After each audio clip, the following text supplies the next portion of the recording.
Hello बच्चों, क्या हाल चाल, कैसी चल रही है पढ़ाई। तो आज के इस वीडियो में हम लोग डिस्कस करने वाले हैं AIEEE 2009 का पेपर।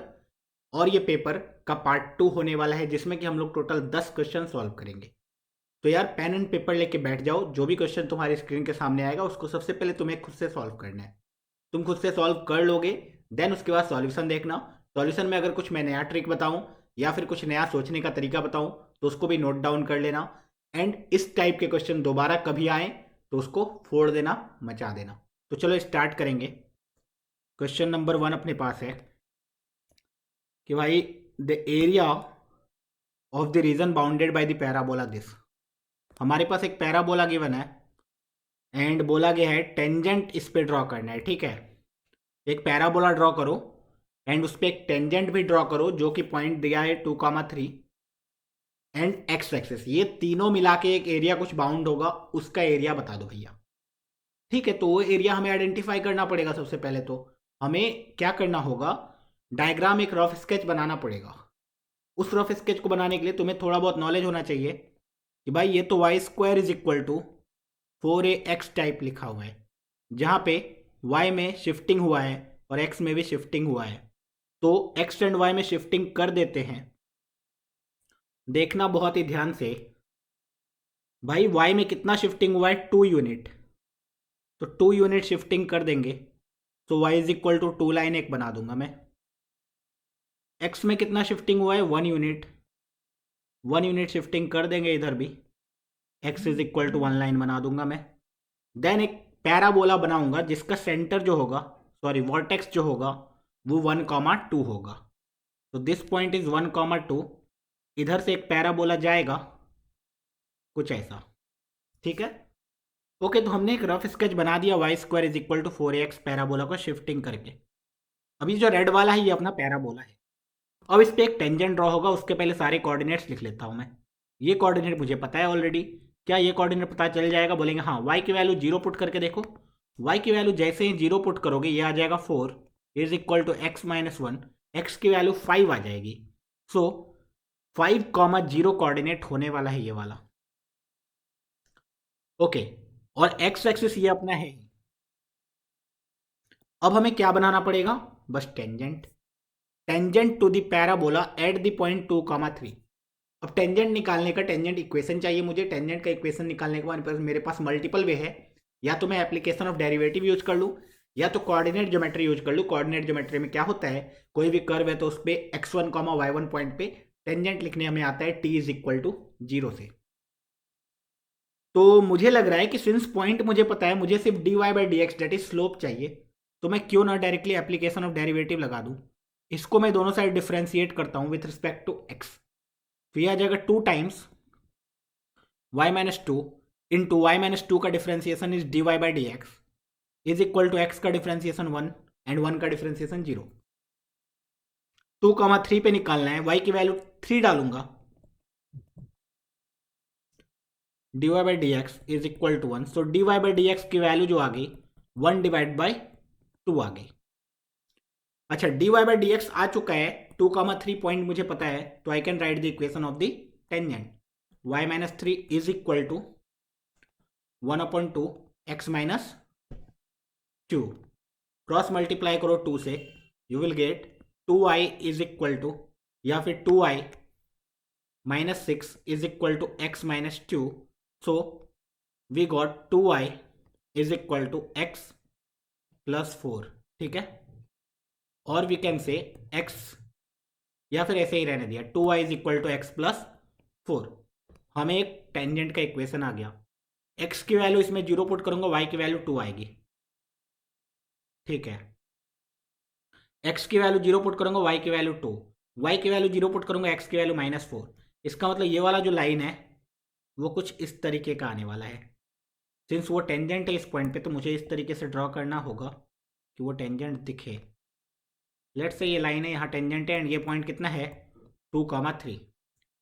अब मुझे क्लियरली दिख रहा होगा कि मुझे कौन सा एरिया चाहिए। मुझे ये वाला एरिया चाहिए।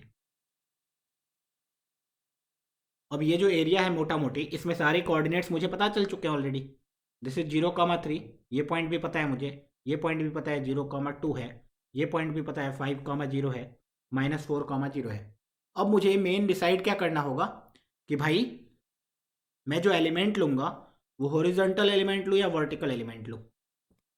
वर्टिकल एलिमेंट लूँगा तो y up minus y down करना पड़ेगा, जो कि यहाँ तक तो बहुत सही चलेगा, यहाँ तक बहुत सही चलेगा, इस पॉइंट तक बहुत सही चलेगा, क्योंकि y अप हमेशा ये रहेगा, y डाउन ये रहेगा।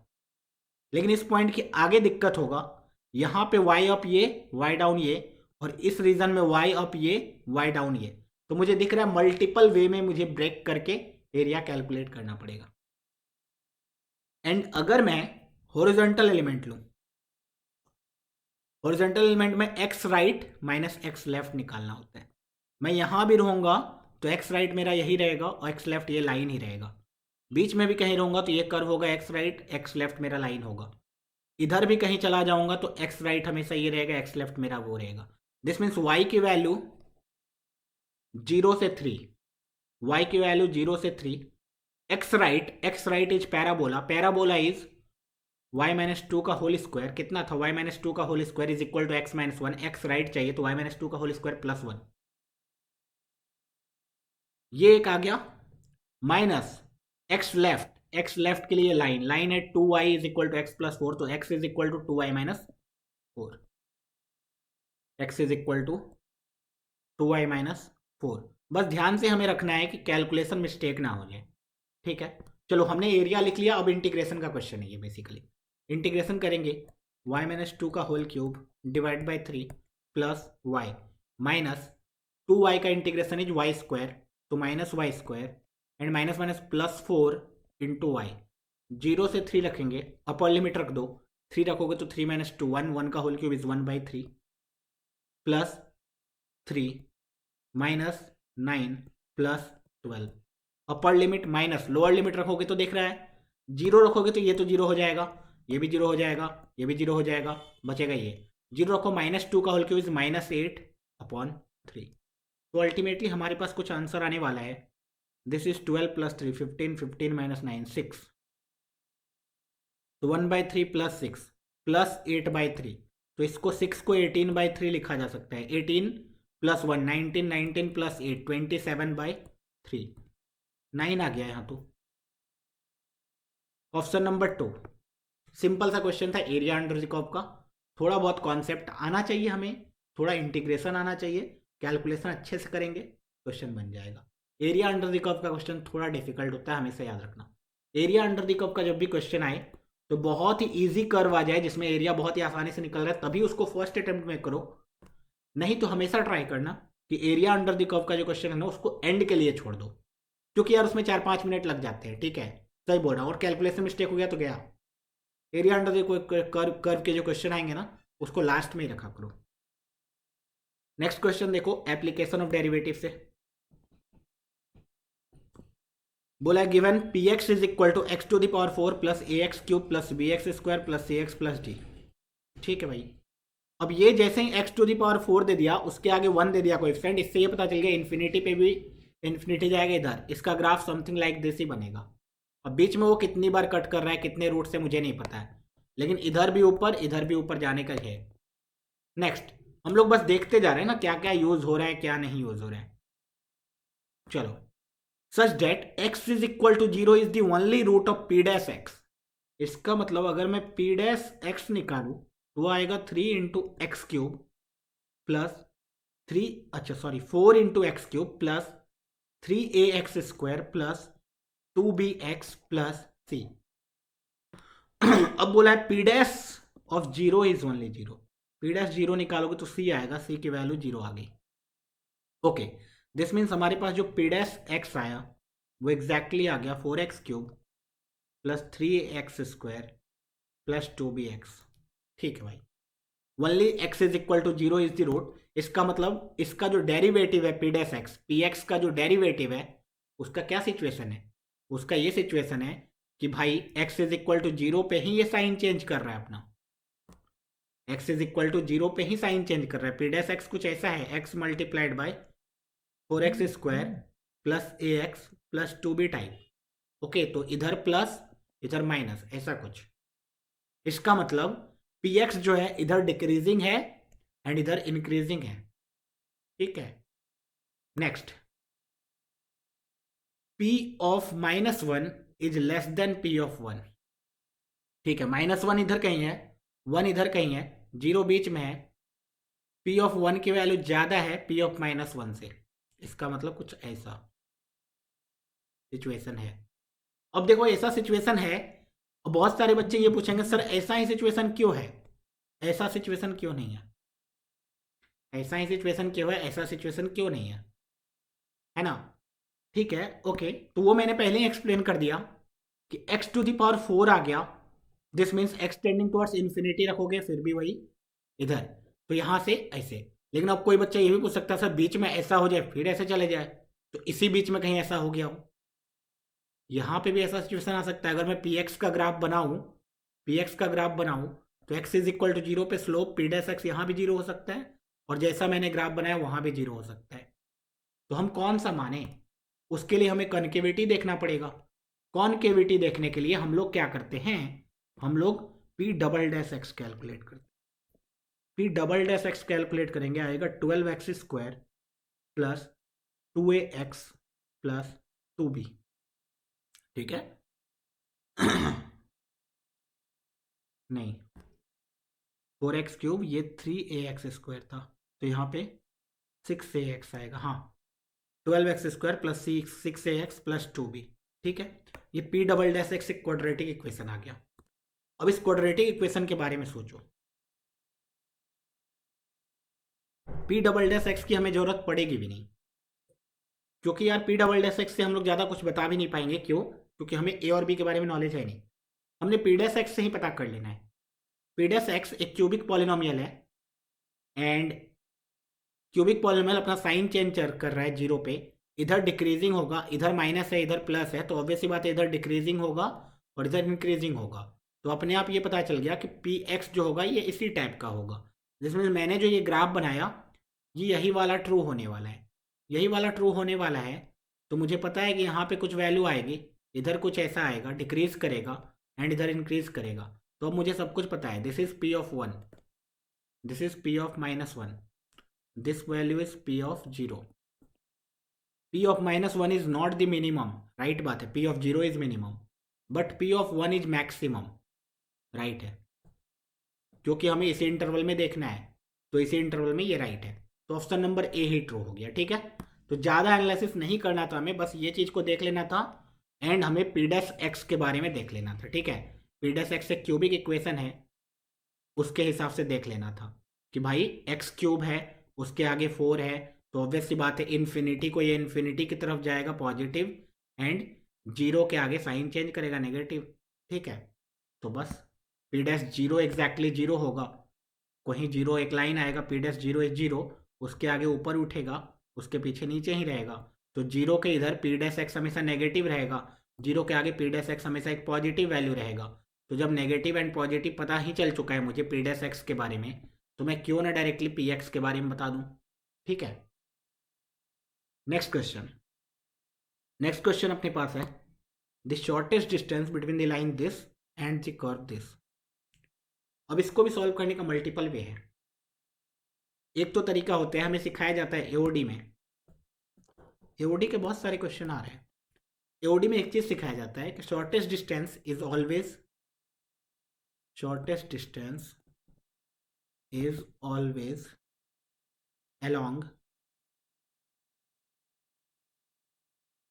Common normal. इसका मतलब क्या है, एक लाइन है कहीं भी, एक पैराबोला है कहीं भी, इन दोनों के बीच में अगर शॉर्टेस्ट डिस्टेंस चाहिए, दिस मीन्स इस पैराबोला पे इस पॉइंट पे एक नॉर्मल ड्रॉ करो।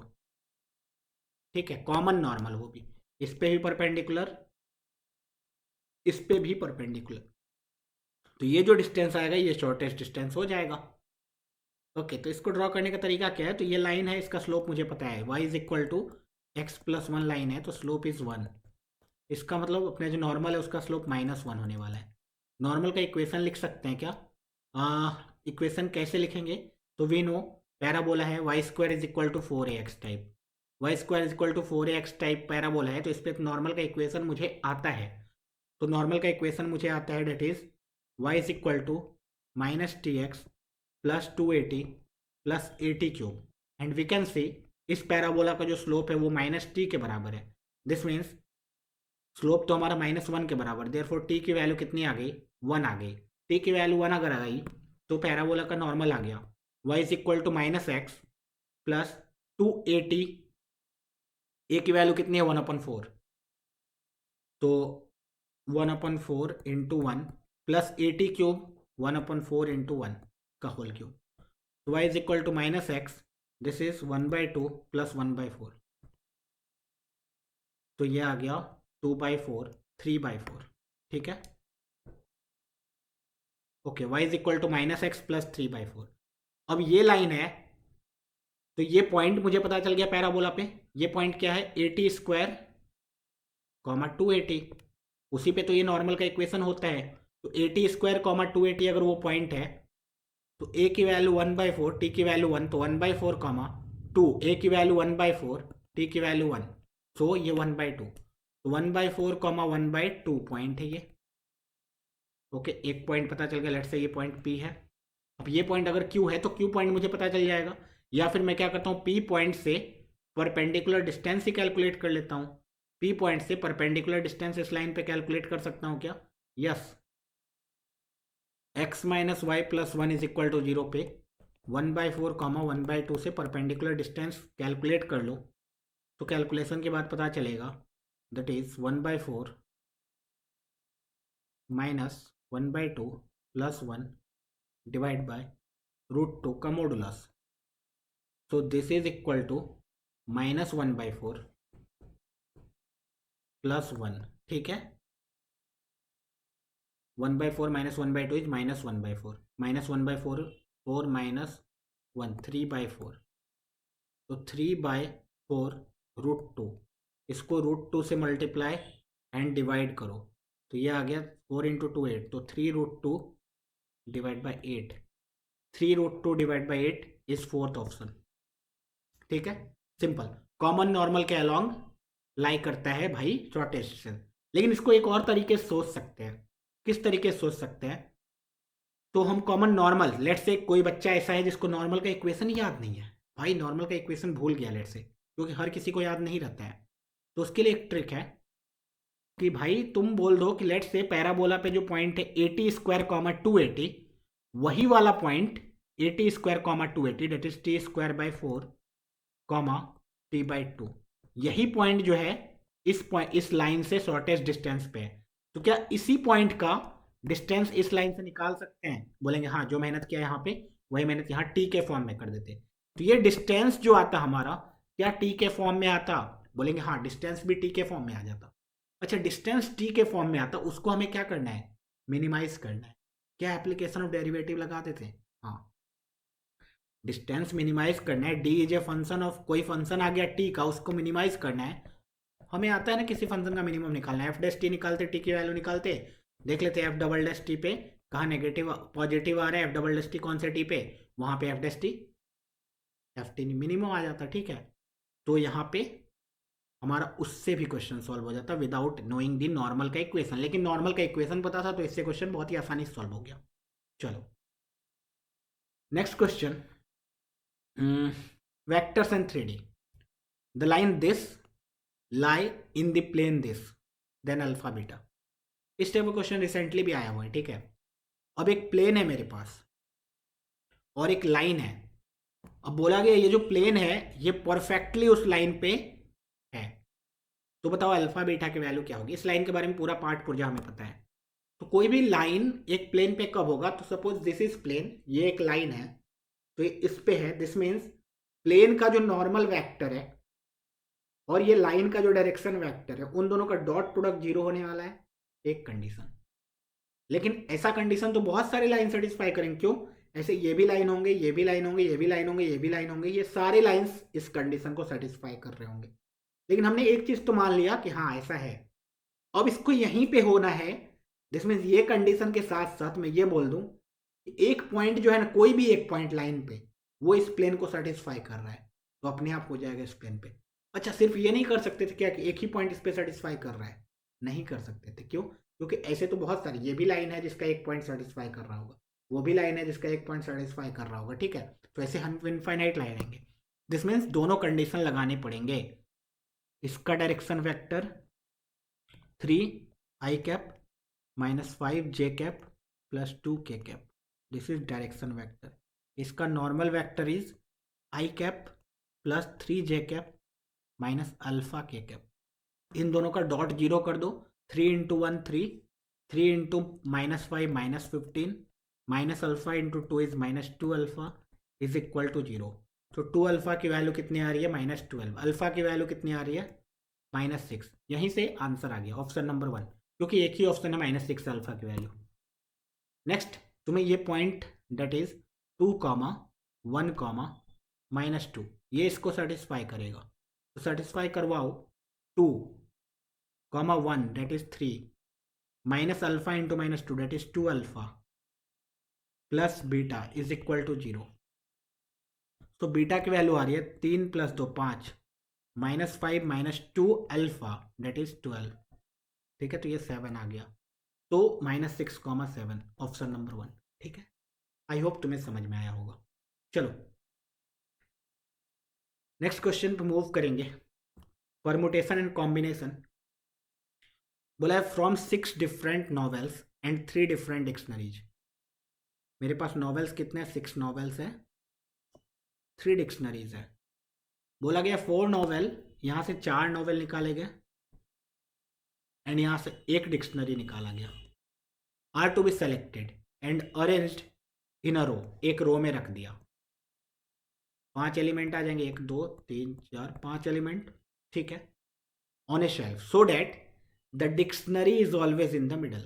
मतलब ये सिलेक्शन करो, सिलेक्शन करने का नंबर ऑफ वेज तो हमें पता है 6c4 multiplied by 3c1। Selection हो चुका है, नॉवेल सेलेक्ट कर लिया हमने, डिक्शनरी सेलेक्ट कर लिया। देन अब इसको अरेंज करना है। मेरे पास 5 बुक्स है, एक ही डिक्शनरी है, 4 नॉवेल्स है, हमेशा डिक्शनरी बीच में होना चाहिए। तो ऑब्वियसली बात है हमेशा डिक्शनरी यहाँ होना चाहिए, उसका प्लेस फिक्स हो गया, उसके लिए 1 वे है। बाकी 4 नॉवेल्स है तो 4 फैक्टोरियल वे से अरेंज कर सकते हैं 4 प्लेस में, इंटू 4 फैक्टोरियल। ये आंसर है अपना, लेकिन आंसर हमारे पास वैल्यू में दिया हुआ है तो कैलकुलेट करना पड़ेगा। 6c4 is 6 factorial, 4 factorial, 2 factorial, 3c1 is 3 into 4 factorial is 2 into 3 into 4। तो 4 फैक्टोरियल से यहाँ कटेगा, 5 इंटू 6 आएगा, 2 फैक्टोरियल से 2 इंटू 3 जाएगा, 5 into 3 15 multiplied by 4 into 2 8 multiplied by 3 into 3 9। तो 15 इंटू 8 इंटू 9, तो दिस इज 72 इंटू 15। ठीक है, तो 72 इंटू 15 निकालो।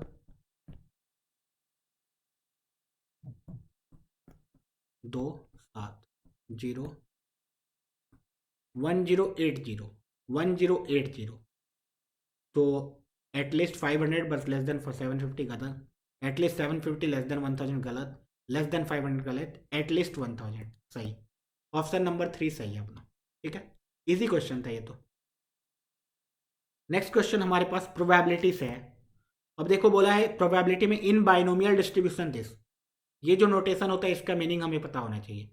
ये जो नोटेशन है B N comma P given है, मतलब उसे नंबर ऑफ ट्रायल्स कितने दिए हैं? नंबर ऑफ ट्रायल्स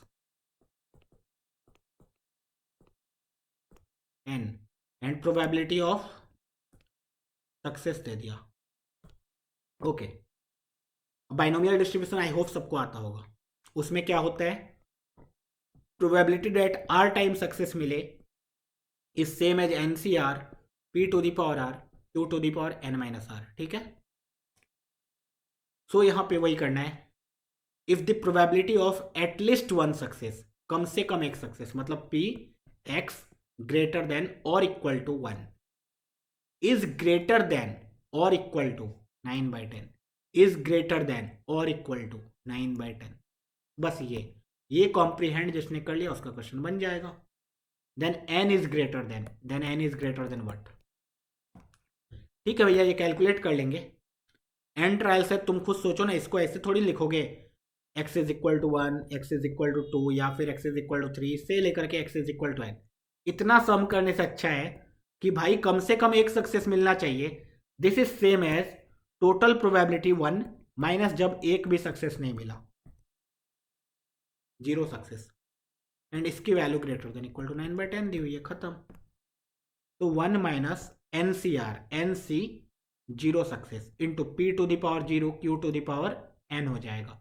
अब P की वैल्यू कितनी है? P की वैल्यू है 1/4, तो Q की वैल्यू अपने आप 3/4, क्योंकि सक्सेस या तो फेलियर, तो P प्लस Q 1 होना चाहिए, तो 3/4, तो 1/4 पे power 0, 3/4 power N, 1 minus NC 0 is 1, P to the power 0 is 1, Q to the 3/4 पे पावर N, खत्म। तो यहाँ से 3/4 to the power N is less than equal to आ गया 1 माइनस 9/10, दैट इज 1/10, ठीक है, ओके। तो अब दोनों साइड अगर लॉग ले लूँ मैं विथ बेस 10, क्योंकि सारे ऑप्शंस में लॉग विथ बेस 10 है, तो अगर दोनों साइड लॉग ले लूँ तो इनइक्वालिटी का साइन चेंज नहीं होगा। क्यों? क्योंकि बेस कितना है? 10 है, तो लॉग 1/10 बेस 10। सो यहाँ से आ गया this is n multiplied by log 3 base 10 minus log 4 base 10, जो कि एक नेगेटिव नंबर है, is less than equal to -1। तो यहाँ से अगर माइनस साइन में दोनों साइड मल्टीप्लाई कर दूँ तो n log 4 base 10 minus log 3 base 10 greater than equal to 1 आ जाएगा। So n is greater than equal to, since ये पॉजिटिव नंबर है तो इससे अब डिवाइड कर सकते हैं दोनों साइड, तो log 4 base 10 minus log 3 base 10, answer ये आना चाहिए, ऑप्शन नंबर डी, ठीक है। तो इजी क्वेश्चन कैटेगरी में इसको भी रखा जा सकता है। थोड़ा बहुत बच्चे मिस्टेक कर सकते हैं कैलकुलेशन में, कॉन्सेप्चुअली कोई मिस्टेक नहीं कर सकते, ठीक है। कॉन्सेप्ट बहुत छोटा सा है यार, बाइनोमियल का नहीं पता है तो याद रख लो, ठीक है। नेक्स्ट क्वेश्चन बोला है the lines this and this are perpendicular to a common line. अब ये भी लाइन और ये लाइन, दोनों के दोनों लाइन एक कॉमन लाइन के अलोंग परपेंडिकुलर है, इसका मतलब दोनों खुद में क्या है? पैरेलल है। ये लाइन एक लाइन के अलोंग परपेंडिकुलर है, ये लाइन भी उसी लाइन के अलोंग परपेंडिकुलर है, दिस मीन्स दोनों खुद के अलोंग क्या है? पैरेलल है। पैरेलल है दिस मीन्स P की वैल्यू पूछी गई है तो दोनों का स्लोप सेम होना चाहिए, इसका स्लोप और इसका स्लोप। पहले वाले का स्लोप क्या है देख लो, P into P square plus 1 slope ही है। दूसरे वाले का स्लोप क्या है? इज इक्वल टू होना चाहिए पी स्क्वायर प्लस 1 का whole square divide by P square plus 1 with negative sign. P square plus 1 एक जीरो हो ही नहीं सकता है तो इसको कैंसिल आउट कर दिया, तो यहाँ से P इंटू और एक पी स्क्वायर प्लस 1 तो कैंसिल आउट हो गया, ये P की वैल्यू तो डायरेक्टली कितनी आ रही है भाई? ये तो डायरेक्टली -1 आ रही है, एग्जैक्टली 1 वैल्यू ऑफ P, ठीक है। सिंपल, ये तो बहुत simple. Next, A, B, C are three sets such that A intersection B is equal to A intersection C is equal to A union B। ये relation है, A का intersection B के साथ लिया या फिर A का इंटरसेक्शन C के साथ लिया, दोनों सेम है। A का यूनियन B के साथ लिया या A का यूनियन C के साथ लिया, दोनों सेम है। एंड दोनों के बीच में एंड है, मतलब ये भी ट्रू है ये भी ट्रू है। ये दोनों तभी ट्रू हो पाएगा ना जब B और C सेम रहेगा, है ना, तभी तो यूनियन इंटरसेक्शन सब बराबर, this means B is equal to C है, ठीक है। ये तो बहुत इजी क्वेश्चन था खैर। Next, for real x let f(x) is equal to this. Function एक क्यूबिक है, then f is onto 1 1, onto 1 1 के बारे में पूछा है। 1 1 कब होगा? निकालना बहुत आसान है, f(x) is x³ plus 5x plus 1, तो f' की वैल्यू कितनी आ जाएगी? तुम बोलोगे 3x² प्लस 5, क्लियरली दिख रहा होगा 3x² plus 5 is greater than 0 for all x belongs to R। x कुछ भी ले लो, ये चीज तो हमेशा पॉजिटिव रहेगा, जीरो भी नहीं हो पाएगा, दिस मीन्स f' हमेशा पॉजिटिव है, this means f(x) is increasing function. अच्छा, this is always increasing function, मतलब हमेशा इंक्रीज करेगा, तो ये तो 1 1 हो गया। अच्छा, ऑल रियल नंबर आएगा क्या डोमेन? हाँ, -इन्फिनिटी वैल्यू आएगी, इन्फिनिटी पे इन्फिनिटी वैल्यू आएगी, तो रेंज कितना आ गया? All real number. क्या ऑन टू है? बोलेंगे हाँ, f is 1 1 and onto. Onto का मतलब क्या होता है? कोडोमेन के बराबर रेंज आ जाए। कोडोमेन नहीं दिया मतलब कोडोमेन क्या मानते हैं? All real number. क्या रेंज ऑल रियल नंबर है? आ गया। 1 1 क्या होता है? जब हमेशा इंक्रीजिंग हो गया तो 1 1 हो गया, या हमेशा डिक्रीजिंग हो गया तो 1 1 हो गया, ठीक है। नेक्स्ट एंड लास्ट क्वेश्चन आज का, मैंने बोला था टोटल 10 क्वेश्चन सॉल्व करेंगे, आई गेस यही 10वां क्वेश्चन है।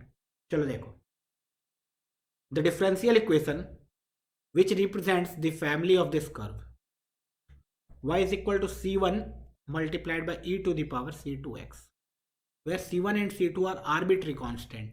अब दो अलग अलग कांस्टेंट दिख रहे हैं, इसका मतलब दो बार डिफरेंशिएट करना पड़ेगा, डिफरेंशियल इक्वेशन निकालना है। या तो बच्चे डायरेक्ट रख दे, ठीक है, वाई डैश निकाल लो। वाई डैश क्या आएगा, c1 को ऐसे ही रख दो e to the power c2x into c2, ठीक है। तो हमारे पास जो वाई डैश की वैल्यू आई वो तो ये तो y है इंटू c2 आ गई। अब एक और बार डिफरेंशिएट करोगे तो y double dash is equal to c2 into Y dash आ गया। ओके, सो अब इन दोनों को डिवाइड कर देते हैं या फिर c2 इक्वेट कर देते हैं। y dash upon y will be equal to y double dash upon y dash. तो यहाँ से एक इक्वेशन आ गया, y डैश का whole square is equal to y double dash, y dash का whole square is equal to y double dash. Option number 3 कितना simple है डिफरेंशियल इक्वेशन निकालना है। तो 2009 का जो पेपर आया था वो थोड़ा इजियर साइड पे था, हमने देखा बहुत सारे क्वेश्चन इजी ही आ रहे हैं, ठीक है।